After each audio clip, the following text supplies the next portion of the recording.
Welcome back to Life of an Evertonian.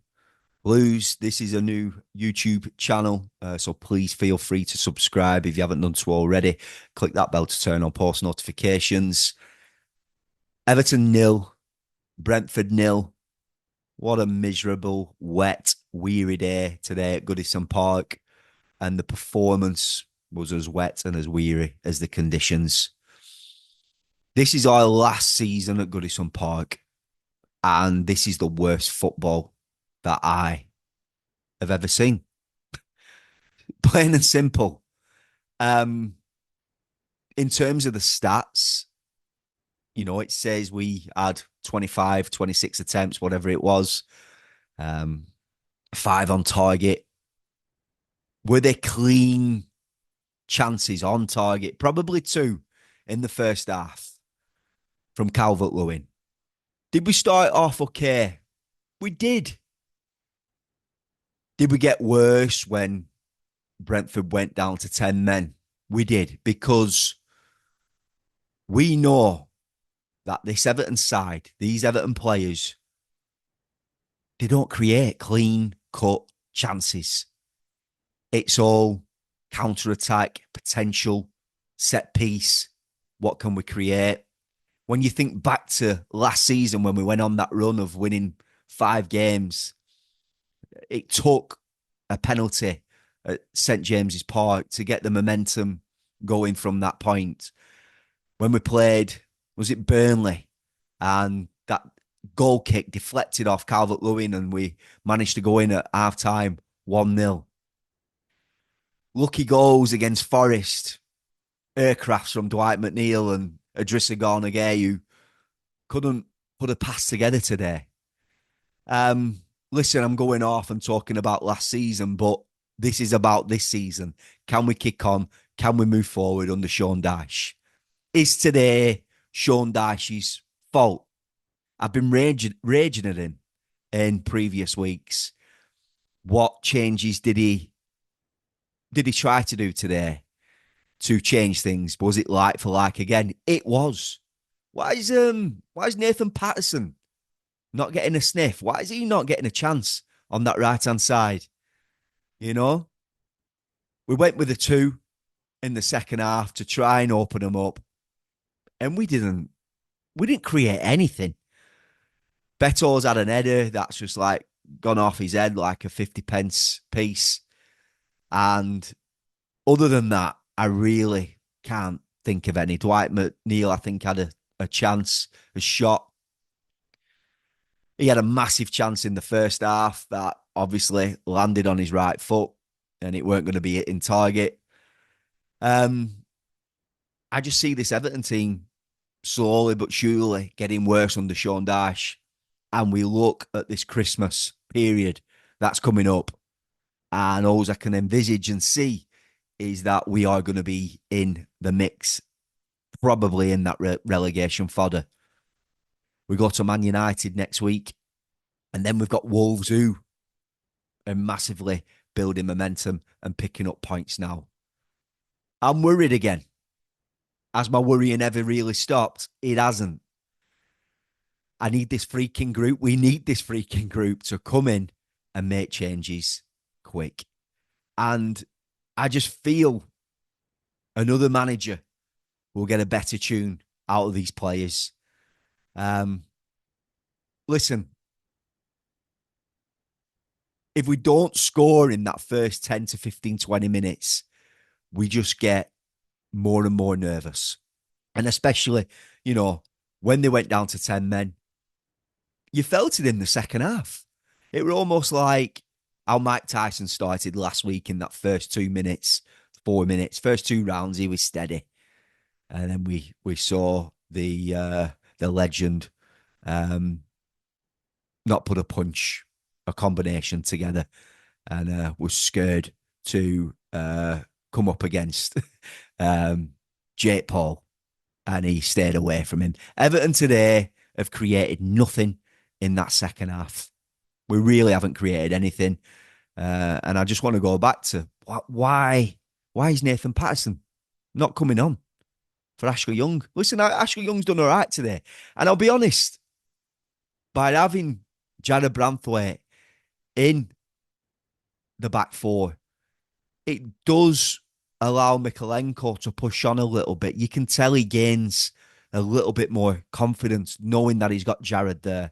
Jared really comes out to that left, being predominantly left-footed, and it does allow Mikalenko to push up the pitch, but there's no quality from him. There really is no quality at all from our fullbacks. And I don't mean to be critical to Ashley Young. Listen, he set up Beto the other week with that header. The right place at the right time.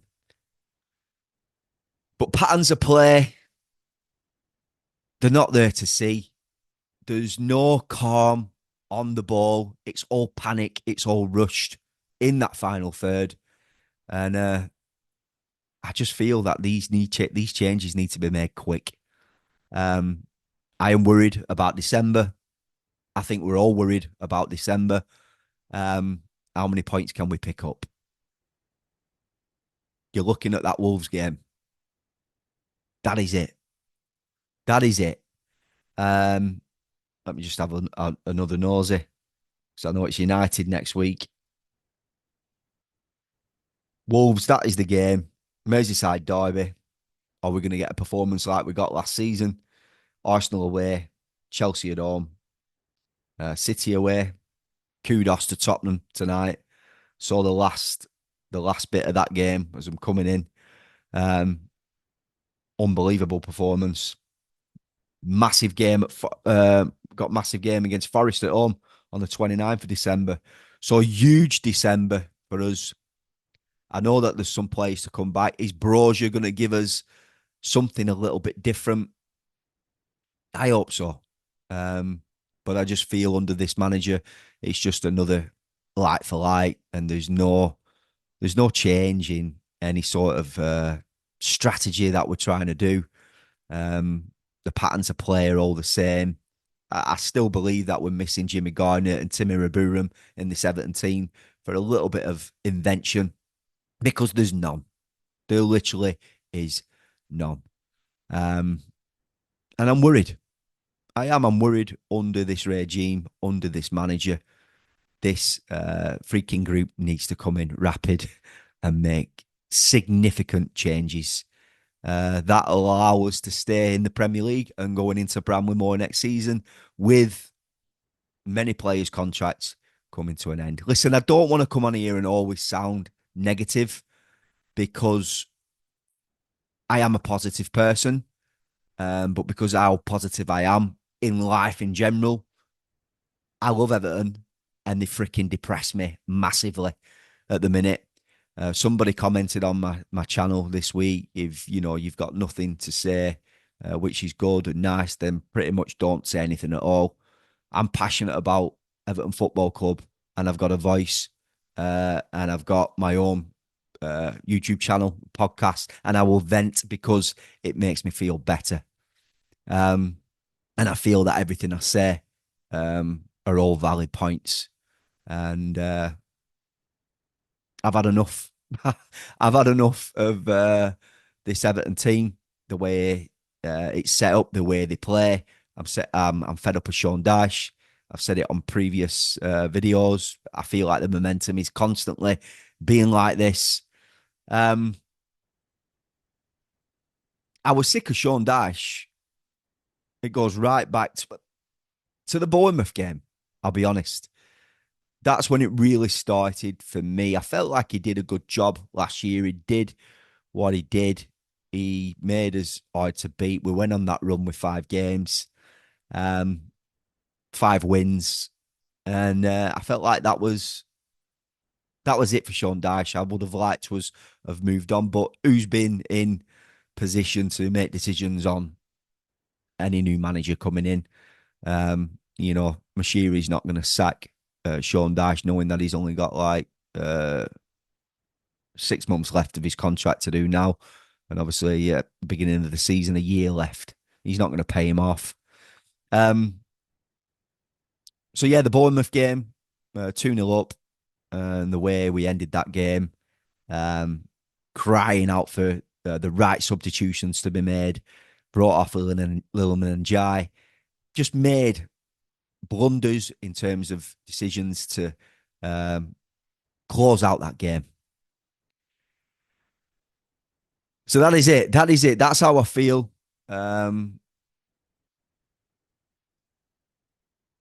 Sometimes I'm at that stage now in this video where I'm tongue tied because I don't want to. I don't want to vent my frustration and come across. It takes me a while to calm down, and I just feel frustration every single week with my club, and I'm sure there's many Evertonians who feel the same way as me. Blues, if you appreciate this level of content, just give us a thumbs up. Don't forget to subscribe to the channel if you haven't done so already. It's a brand new channel. My goal is to get to 1,000 subscribers. So I appreciate the support, and all your comments are welcome. Even the one who said to me, if you've got nothing nice to say, don't say anything at all. I'll say what I want. See you in the next one, Blues. Peace out.